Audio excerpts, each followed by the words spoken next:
That's better. Hello everyone, I hope you had a good day yesterday. I hope you're still feeling good. I promised yesterday that the Monday memories would be impressive today, and Damon has already seen it. Yeah, stick with me for now, please.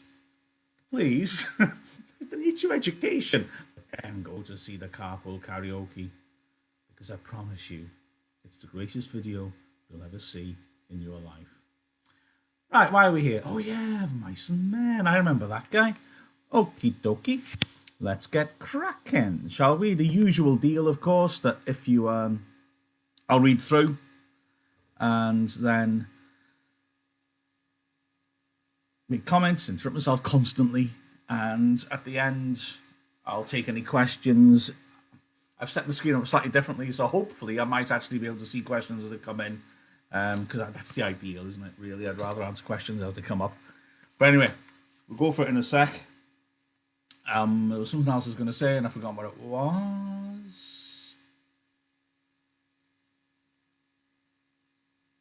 Nah. It's gone. I'm sorry. I'll get to it in a second anyway. Right, let's get cracking, shall we? Yesterday, we were looking at Crooks. Remember Lenny? Not yesterday, something. Lenny was in Crooks's room, and Crooks, well, ultimately was pretending he didn't like it, but he liked it, didn't he? He liked it, and he was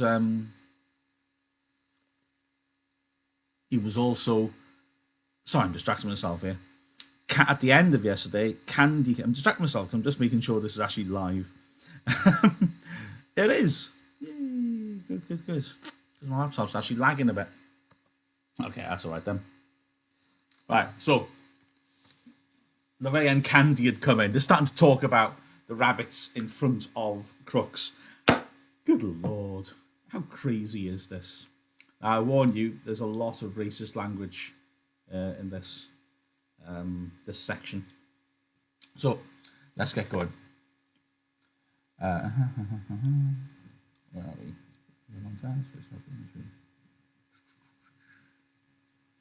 Okay.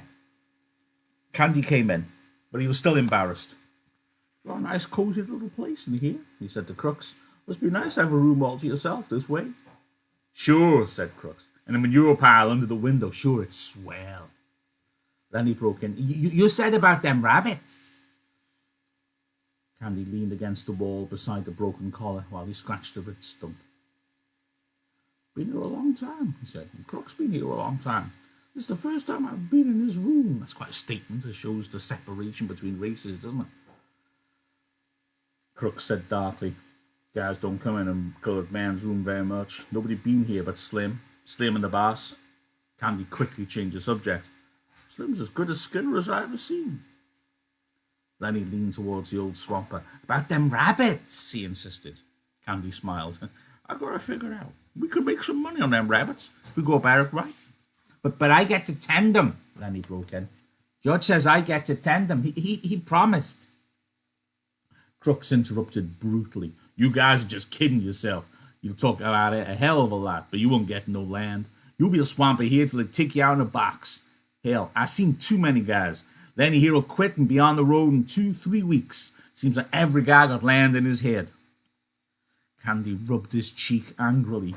What? I'm right, we're going to do it. George says we are. We got the money right now. Yeah, said Crooks. Where's George now? In town in a whorehouse. That's where your money's going. Jesus, I've seen it happen too many times. I've seen too many guys with land in their head. They never get none under their hand. Candy cried. Sure they all want it. Everybody wants a little bit of land. Not much, just something that was his. Something he could live on and that couldn't nobody throw him off of it. I never had none. I planted crops with damn near everybody in the state. But it wasn't my crops. When I harvested them, it wasn't none of my harvest. But we're going to do it now. Don't you make no mistake about that. George ain't got the money in town. That money's in the bank. Me and Lenny and George, we're going to have a room to ourselves. Going to have a dog and rabbits and kitchens. We're going to have green corn and maybe a cow or a goat. He stopped, overwhelmed with his picture. Do you see what happened then? It's Candy doing the dreaming like George does with Lenny. And now there's Candy doing it. Oh, bless him.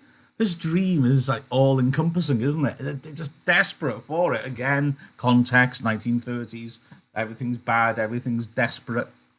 Look at Crooks's consistent position, and he's going to carry on with it. Oh, here's me cat. Hello, Penny. Hiya, Pen.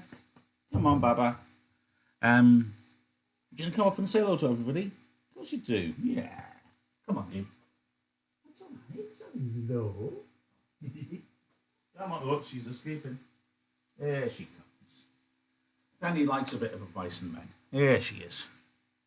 Right. Crooks is saying it's just nonsense, isn't he? Crooks is just consistently saying, yeah, it's rubbish. All these people turn up in the ranches, all these desperate drifters. They all want this dream, but it doesn't happen. It doesn't happen. Yeah? So Crooks is skeptical. Yeah? So, Crooks says, you see you got the money? Damn right, we got most of it. Just a little bit more to get. Ever all in 1 month. George got the land all picked out, too. Crooks reached round and explored his spine with his hand. Never would have seen a guy really do it. Seen guys nearly crazy with loneliness for land, where every time a whorehouse or a blackjack game took what it takes. He hesitated. If you guys would want a hand to work for nothing, just as keep, why, I'd come and lend a hand. I ain't so crippled I can't work like a son of a bitch if I wanna. Crooks actually thinking about it. Crooks hearing Candy's logic and hearing that, oh, no, we've got the money, pretty much. George isn't spending it. We are actually going to do this. And, even Crooks thinks, I can get out of this. I can get out of here. I can actually spend the rest of my life in a place where people aren't racist, where people aren't hateful to me, where I can just live a normal life. Oh, isn't this a sweet moment, huh? Candy, Crooks, Lenny, George, all going off together. Can you imagine? Oh. Remember what happened last time we thought the dream was coming true when Candy said he could cough up the money, and then straight away Curly comes in and starts attacking Lenny. Remember I said about Steinbeck playing of our emotions? Oh, it's so lovely and cozy, and we're all in that dream now, hoping for it to come true for them. Oh, if Crooks could have escaped racism. Wonderful. So we're all feeling nice and cozy and happy. And then, of course, that means that Steinbeck is lining up something less pleasant. What could possibly go wrong now? Any you boys seen Curly? They swung their heads towards the door. Looking in was Curly's wife. Her face was heavily made up. Her lips were slightly parted. She breathed strongly, as though she'd been running.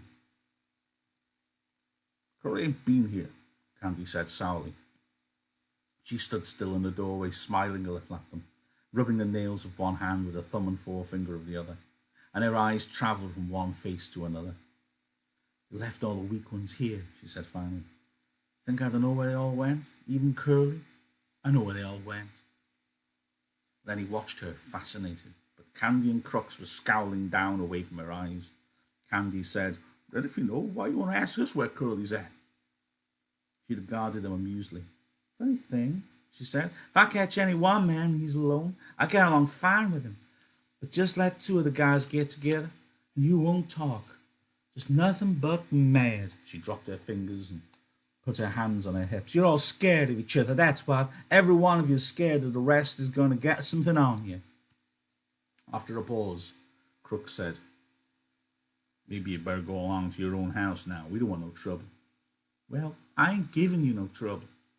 Think I don't like to talk to somebody every once in a while? Think I like to stick in that house all the time? Candy laid the stump of his wrist on his knee and rubbed it gently with his hand. He said accusingly, you got a husband. You got no call fooling around with the guys causing trouble. The girl flared up. Oh, sure I got a husband. You all seen him. Swell guy, ain't he? Spends all his time saying what he's going to do to guys he don't like. And he don't like nobody. Think I'm going to stay in that 2x4 house and listen how Curly's going to lead with his left twice and then bring in the old right cross? 1, 2, he says. Just the old 1, 2, and he'll go down. She paused and her face lost its sullenness and grew interested. Say, what happened to Curly's hand? There was an embarrassed silence. Candy stole a look at Lenny, then he coughed. Why, Curly got his hand caught in a machine, man. Bust his hand. She watched for a minute. And then she laughed. Baloney! What do you think you're telling me? Curly started something he didn't finish. Caught in a machine. Baloney! Why, he ain't give nobody the good old 1, 2 since he got his hand bust. Who bust him? Candy repeated sullenly. Got it caught in a machine. All right, she said contemptuously. All right, cover him up if you want to. What I care? You bindle bums think you're so damn good. What do you think I am, a kid? I tell you, I could have went with shows, not just one neither, and the guy told me he could put me in pictures. She was breathless with indignation. Saturday night, everybody out doing something, everybody. And what am I doing? Standing here, talking to a bunch of bindle stiffs, a nigger and a dum-dum and a lousy old sheep, and liking it because they ain't nobody else. Then he watched her, his mouth half open. Crooks had retired into the tactile protective dignity of the Negro. Let's not pause just for a second here.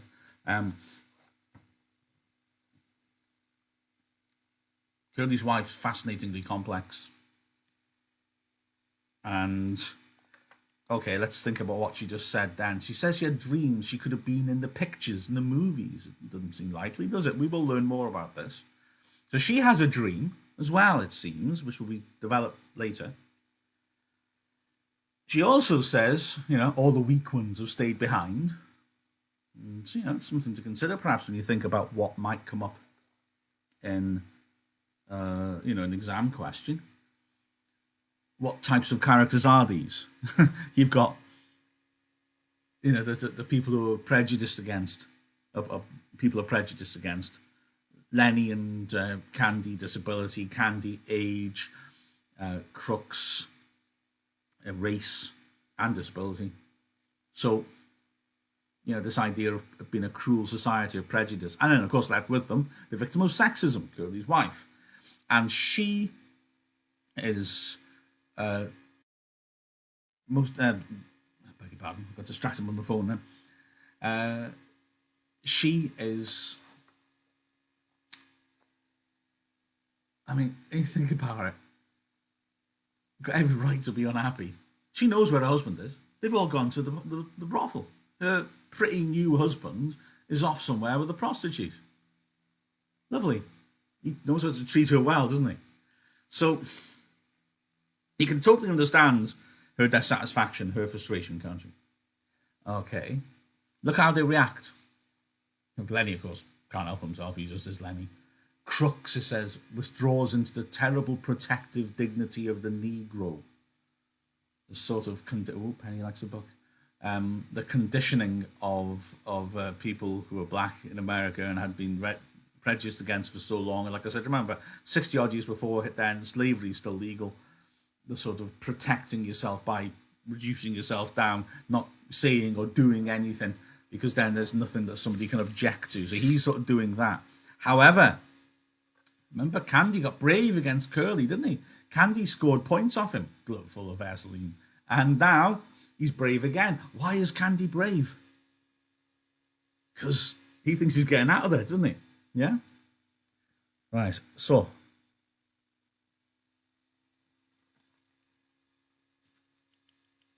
Oops-a-daisy. But a change came over old Candy. Sorry, Pen. He stood up and knocked his nail keg over backwards. I had enough, he said angrily. You ain't wanted here. We told you your way. I tell you, you got floozy ideas about what us guys amounts to. You ain't got sense enough in that chicken hair to even see that we ain't stiffs. Suppose you get us, Karen. Suppose you do. You think we'll hit the highway and look for another lousy two-bit job like this? You don't know what we got our own ranch to go to in our own house. We ain't got to stay here. We got a house and chickens and fruit trees and a place 100 times better, prettier than this. And we got friends. That's what we got. Maybe there was a time when we were scared of getting canned, but we ain't no more. We got our own land and it's ours and we can go to it. See that? Another person told about the dream. Another person told about the farm. It's a top secret, isn't it? Um, is the dream the farm and having land, as Crux says, or is it something more simple? Is it just having friends, as he said that? We got friends, that's what we got. Having friends and people who care. Curly's wife laughed at him. Baloney, she said. I've seen too many of you guys. If you had 2 bits in the world, why you'd be getting 2 shots of corn with it and sucking the bottom of the glass. I know you guys. Candy's face had grown redder and redder, but before she was done speaking, he had control of himself. He was the master of the situation. Mine and you, he said gently. Maybe you just better go along and roll your hoop. We ain't got nothing to say to you at all. We know what we got, and we don't care whether you know it or not. So maybe you better just scatter along now, because Curly maybe ain't going to like his wife out in the barn with us spindle stiffs. Who is in control? She looked from one face to another, and they were all closed against her. And she looked longest at Lenny, until he dropped his eyes in embarrassment. Suddenly she said, Where'd you get them bruises on your face? Lenny looked up guiltily. Who, me? Yeah, you. Lenny looked to Candy for help, and then he looked at his lap again. He got his hand caught in a machine, he said. Curly's wife laughed. Okay, machine, I'll talk to you later. I like machines. Candy broke in. You let this guy alone. Don't you do no messing around with him. I'm going to tell George what you says. George won't have you messing with Lenny. Who's George? She asked. The little guy you come with? Lenny smiled happily. That's him, he said. That's the guy, and he's going to let me tend the rabbits. Well, if that's all you want, I might get a couple rabbits myself. Crooks stood up from his bunk and faced her. I had enough, he said coldly. Crooks standing up to her now. You got no rats coming in a coloured man's room. You got no rats messing around in here at all. Now you just get out and get out quick. If you don't, I'm going to ask the boss not to ever let you come in the barn no more. She turned to him in scorn. I apologize for this. Listen, nigger, she said. You know what I can do to you if you open your trap? Crooks stared hopelessly at her. Then he sat down on his bunk and drew into himself. She closed on him. You know what I could do? Crooks seemed to grow smaller and he pressed himself against the wall. Yes, ma'am. Well, you keep your place then, nigger. I could get you strung up on a tree so easy it ain't even funny. Crooks had reduced himself to nothing. There was no personality, no ego, nothing to arouse either like or dislike, he said. Yes, ma'am. His voice was toneless. For a moment she stood over him, as though waiting for him to move so that she could whip at him again. But Crooks sat perfectly still, his eyes averted, everything that might be hurt drawn in. She turned at last to the other two. Old Candy was watching her, fascinated. If you was to do that, we'd tell, he said quietly. We'd tell about you framing Crooks. Tell and be damned, she cried. Nobody'd listen to you, and you know it. Nobody'd listen to you. Candy subsided. No, he agreed. Nobody'd listen to us. Lenny whined. I wish George was here. I wish George was here. Candy stepped over to him. Don't you worry, Ron, he said. I just heard the guys coming in. George will be in the bunkhouse right now, I bet.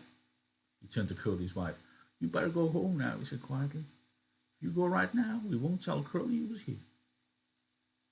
She appraised him coolly. I ain't sure you heard nothing. But take no chances, he said. If you ain't sure, you better take the safe way. She turned to Lenny.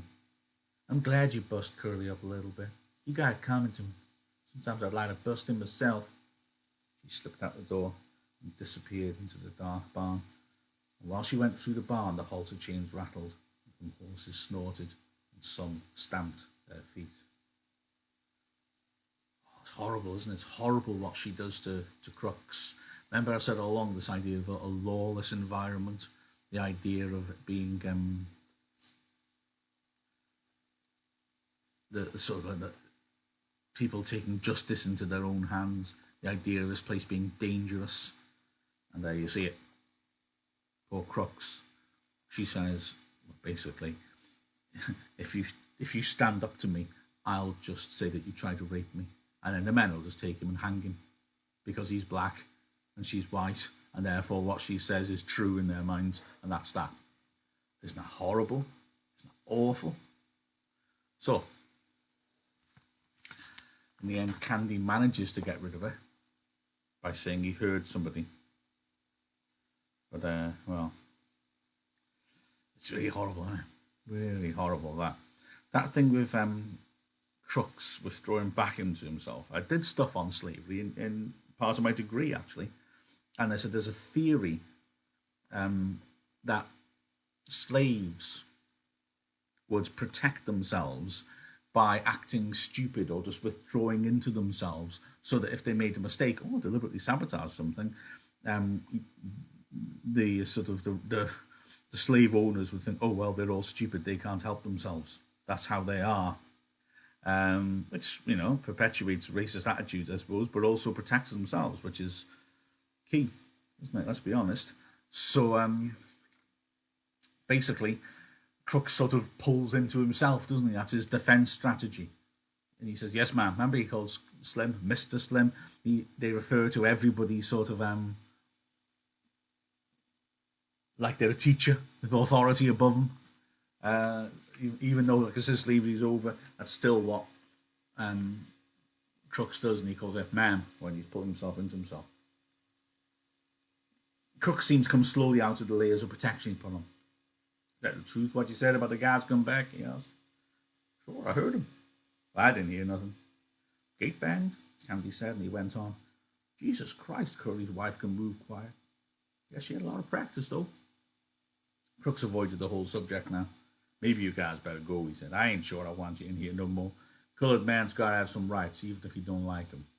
Poor Crooks, for a moment, dreamed and took himself out of his reality, and now he's going back to the old self of, oh, you know, see what happens when I mix with you guys. Look what happens to me. Candy said, that bitch didn't ought to have said that to you. It wasn't nothing. Crooks said dully, you guys coming in and said and made me forget. What she says is true. Isn't that depressing? You forgot he was different. Oh. The horses snorted out in the barn, and the chains rang, and a voice called, Lenny! Oh, Lenny, you in the barn? It's George, Lenny cried, and he answered, Here, George, I'm right in here. In a second, George stood framed in the door, and he looked disapprovingly about. What you doing in Crooks' room? You hadn't ought to be here. Crooks nodded. I told him, but they come in anyways. Well, why didn't you kick him out? I didn't care much, said Crooks. Lenny's a nice fella. Now Candy aroused himself. Oh, George, I've been figuring. I got it doped out how we can even make some money on them rabbits. George scowled. Thought I told you not to tell nobody about that. Candy was crestfallen. Didn't tell nobody but Crooks. Yeah, right. And Curly's wife. George says, well, you guys gotta get out of here. Jesus, seems like I can't get away for a minute. Candy and Lenny stood up and went towards the door. Crooks called, Candy. Oh? Remember what I said about hoeing and doing odd jobs? Yeah, said Candy. I remember. Well, just forget it, said Crooks. I didn't mean it. Just fooling. I wouldn't want to go to no place like that. Well, okay, if you feel like that. Good night. The three men went out the door. They went through the barn, the horses snorted, and the halter chains crackled. Crooks sat on his bunk and looked at the door for a moment. Then he reached for the liniment bottle. He pulled out his shirt at the back, poured little lemons in his pink palm, and reaching round, he fell slowly to rubbing his back. Oh, poor Crooks. Horrible, isn't it? So there's, you know, in talking about prejudice, if you were to get that in the exam, the racism there all over that chapter there. It's really horrible, isn't it? Crooks, I want to point something out. Okay, he gives up at the end, doesn't he? Oh, yeah. I forgot myself for a moment, and now I remember how life really is, you know, poor thing. But I want to point a little structural thing out here. Steinbeck's, like I said, it was written as a play. It's got these visual moments, almost like the ends of scenes, still moments for us to reflect on. And there you've got Crooks sitting on his bed, rubbing his back with liniment, thinking. Maybe what is he thinking? How just for a moment he had hope. How just for a moment he had a dream and forgot to be cynical. And now he's back to where he was. It's really sad, isn't it? Any bit of the book that reminds you of?